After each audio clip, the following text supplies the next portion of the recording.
আফগানিস্তানের খবরে চোখ রাখবো। কাবুলের রাস্তায় জোড়া বিস্ফোরণ, দুটি শক্তিশালী বিস্ফোরণে কেঁপে উঠেছে কাবুল সিটি। কাবুলে পাক যুদ্ধ বিমানের হামলা। স্থানীয় সময় রাত 9:50 এই বিস্ফোরণ, প্রথম বিস্ফোরণ। এর কয়েক মিনিট পরেই হয় দ্বিতীয় বিস্ফোরণ। বিস্ফোরণে ক্ষয়ক্ষতি হয়নি দাবি তালিবান সরকারের। 6 দিনের ভারত সফরে এসেছেন আফগানিস্তানের বিদেশমন্ত্রী মুস্তাকির ভারত সফরের মাঝেই কাবুলে পাক হামলা। কাবুলের পরিস্থিতি উদ্বেগজনক। কাবুল বিস্ফোরণের তদন্ত শুরু করেছে তালিবান সরকার। যে ছবি আপনারা দেখছেন, কাবুলের রাস্তায় জোড়া বিস্ফোরণ হয়। শক্তিশালী বিস্ফোরণে কেঁপে উঠল কাবুল সিটি, কাবুল শহর। পাক যুদ্ধ বিমানের হামলা। স্থানীয় সময় রাত 9:50 প্রথম বিস্ফোরণ, তার কয়েক মিনিট পরেই দ্বিতীয় বিস্ফোরণ।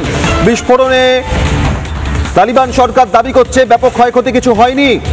একদিকে 6 দিনের ভারত সফরে এসেছেন আফগানিস্তানের বিদেশমন্ত্রী মুত্তাকি 6 দিনের ভারত সফরে, আর এরই মাঝে কাবুলে পাক হামলা।